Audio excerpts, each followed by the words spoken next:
ធ្វើបានវ៉ាវនេះគឺជាភ្លើងប៉ុណ្ណឹងក៏អត់បែកដាក់លុយបាននេះលេងសៀកបាននេះទិញក្នុងពេលនេះតម្លៃពិសេសគឺ$60000 $15ទេសម្រាប់តែ10អ្នកដំបូងមិនmuốnថាតែ5នាក់តោះបងប្អូនអរគ្នាកាបូបស្បែកដែលដាក់លុយបាននិងលេងសៀកបានបញ្ចុះនៅសល់ត្រឹមតែ$60000ទេដែលតម្លៃពេញវា$25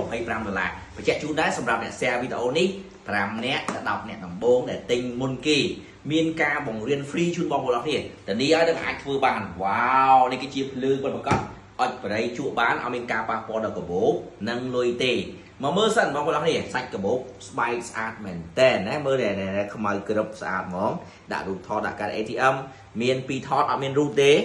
ធំតលាយដាក់លុយ50000 100000ខ្មែរយើងក៏បានមកឆ្លាញ់បងប្អូនបញ្ហាពិសេសសំដែងសៀកមួយអែមទៅដល់ណាក៏លេងបាន1 2 3លុយទេ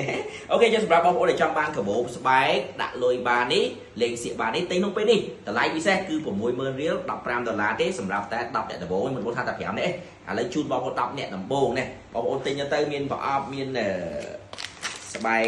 ថងមកជាន់ទៀតដើម្បីការពារសាច់កាបូបយើងស្រស់ស្អាតមែនទែនធានាគុណភាពឲ្យបងប្អូនទិញទៅលេងសៀកអត់បានសងលុយបងប្អូនវិញខុសរូបរាងសងលុយបងប្អូនរៀនអត់ចេះសងលុយបងប្អូនវិញបងប្អូនតាមបណ្ដាខេត្តក៏ទិញបានដែរគុំបារម្ភ